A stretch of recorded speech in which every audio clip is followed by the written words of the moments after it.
बिस्मिल्लाहिर्रहमानिर्रहीम अस्सलाम वालेकुम व अस्सहाबिका या रसूलुल्लाह। तो स्टूडेंट कैसे हैं सब लोग। आज हम स्टार्ट करने जा रहे हैं जी सेकंड ईयर यानी कि एफएससी सेकंड ईयर का चैप्टर नंबर 15 चैप्टर हमारा कंप्लीट हो गया था ऑन द यूट्यूब चैनल। तो आज वेरी इंपॉर्टेंट छोटा सा एक चैप्टर है और इम्पोर्टेंट है 10-12 नंबर का ये एक छोटा सा चैप्टर है और आप इसमें अच्छी मेहनत करनी है, लर्न करना है ताकि आप ज़्यादा से ज़्यादा इसमें मार्क्स कर सकें। चैप्टर का नाम है जी इकोसिस्टम। तो सबसे पहले यहाँ पे मैंने कुछ डेफिनेशन ड्रा की हुई है, तो आप लोगों ने बस उसमें शार्ट क्वेश्चन के हवाले से कुछ पॉइंट है वो याद रखना है। हमारा जो मेन टॉपिक होगा वो होगा जी food chain and food web, क्योंकि इस टॉपिक में इस चैप्टर में तकरीबन 3 से 4 लॉन्ग क्वेश्चन आते हैं, वो हम डिस्कस करेंगे अच्छी तरीके से। बाकी जो शार्ट क्वेश्चन है वो आप बुक से थोड़ी सी हेल्प लेंगे और इनको अच्छी तरह याद करेंगे जी। सबसे पहले है कुछ डेफिनेशन है जैसा कि इकोलॉजी। मैं से आपको थोड़ा सा कॉन्सेप्ट दे देता हूँ। इकोसिस्टम और इकोलॉजी में दोनों में फ़र्क आ जाता है शार्ट के वाले से। इकोसिस्टम क्या होता है? Study of interaction between organism to their environment. हमारा जो ताल्लुक होगा माहौल के साथ उससे हम नाम देते हैं इकोसिस्टम, जस्ट इंट्रैक्शन। और अगर लोगी वर्ड जहाँ पे है तो इसका मतलब क्या होगा? स्टडी। जस्ट आपने स्टडी लगाना है, study of interaction between organism to their environment is called ecology. I hope आप इसको अच्छी तरह याद कर रहे हैं। नेक्स्ट आ गया पॉपुलेशन। तो सबसे पहले हमारे पास इकोसिस्टम बनेगा, उसके अंदर स्पीशीज इकट्ठी होंगी और सिमिलर स्पीशीज, एक जैसी स्पीशीज जब इकट्ठी होती तो वो क्या बनाती होती? पॉपुलेशन। ठीक है जी, ये भी आपने शार्ट क्वेश्चन याद रखना है। पहली क्लासेस में आप पढ़ चुके हैं। पॉपुलेशन आप कॉमन सी डेफिनेशन है कि similar organism present on the same place same time is called population. Next आ गया हमारे पास दो फैक्टर आएंगे, बायोटिक फैक्टर, एबायोटिक फैक्टर। दोनों में फर्क क्या रखना है? बायोटिक, बायो से निकला है जिसका मतलब क्या? लिविंग फैक्टर, यानी कि एक माहौल के अंदर जो लिविंग फैक्टर है, लिविंग ऑर्गेनिज्म का हम नाम देंगे बायोटिक फैक्टर। ए का मतलब होता है विदाउट, जो कि लिविंग ऑर्गेनिज्म के बगैर होगी। जितने भी नॉन लिविंग थिंग्स है like water, like stone is called abiotic factor.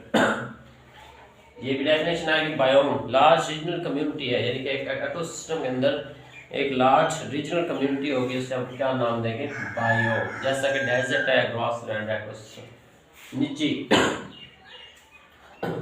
थोड़ा सा गला खराब है, खांसी भी है तो आप फील नहीं करना।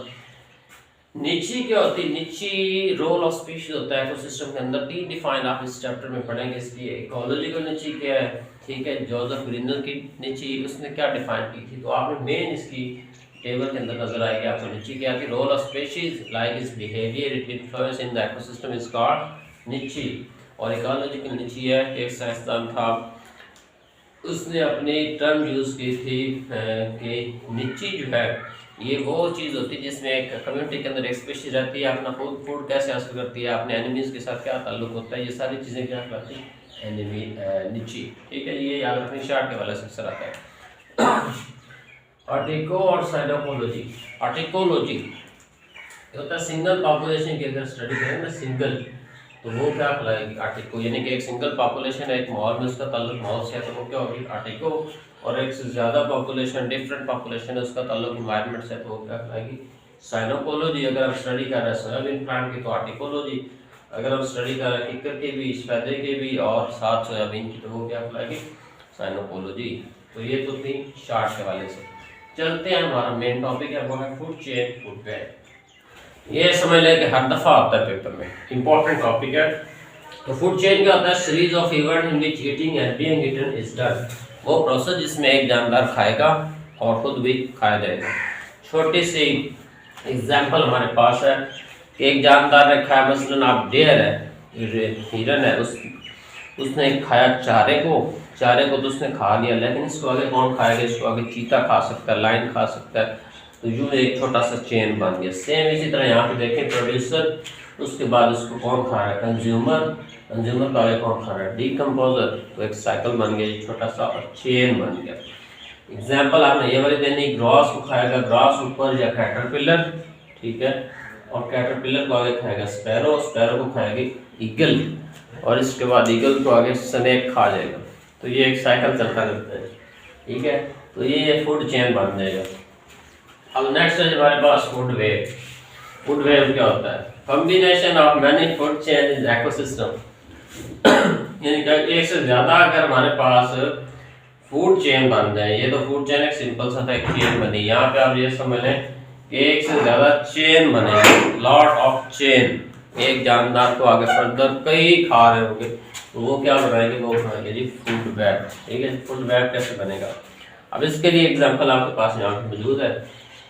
ग्रास हमारे पास एक जानदार है, यानी कि प्रोड्यूसर है। इसको कौन कौन खा रहा है? इसको माउस भी खा रहा है, इसको रैबिट भी खा रहा है, इसको कैटरपिलर भी खा रहा है, इसको डेयर भी खा रही, गोट भी खा रही है, एक्सेट्रा।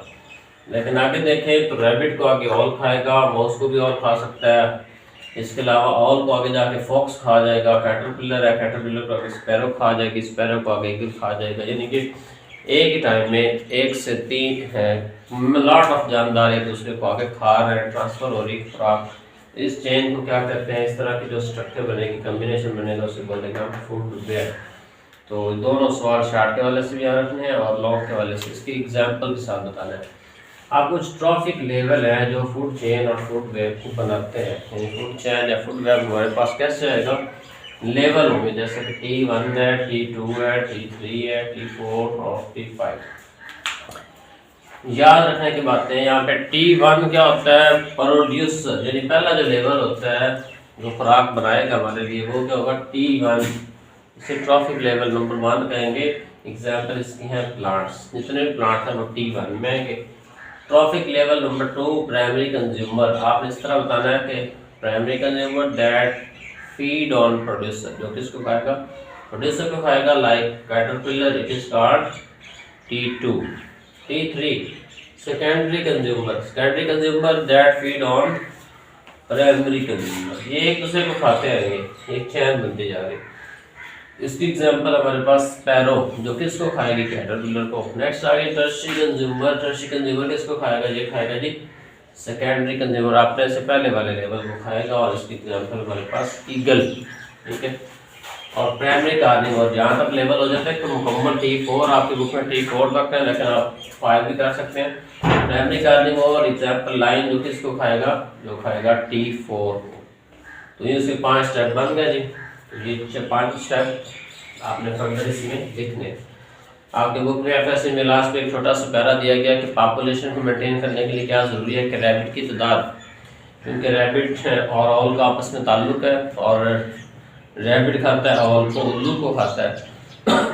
अगर रैबिट की तादाद कम रख दी जाए, ऑल ऑटोमेटिकली बढ़ जाएंगे, या अगर हम कहेंगे रैबिट की तादाद बढ़ा दी जाए तो ऑल ऑटोमेटिकली कम हो जाएंगे। इस तरह पॉपुलेशन मेंटेन रहती होती है, ठीक है। 2 मिसालें देनी है कि फूड चेन फूड वेब क्या करती है? स्टेबिलिटी इन इकोसिस्टम, ठीक है। नंबर 2 पे ये क्या करेगी जी? मेंटेन पॉपुलेशन, यानी कि जो food chain food web population को मेंटेन करेगी, ना तादाद बढ़ेगी ना कम होगी। स्टेबिलिटी कैसे रहेगी? एक दूसरे जानवर को खुराक मिलती रहेगी, जो सारे जानवर जिंदा रहेंगे। तो ये तो था आज का टॉपिक। आई होप आपको अच्छा लगा होगा, पसंद आया होगा, और वीडियो को देखना है और हमारे चैनल को सब्सक्राइब करना है। Thank you very much.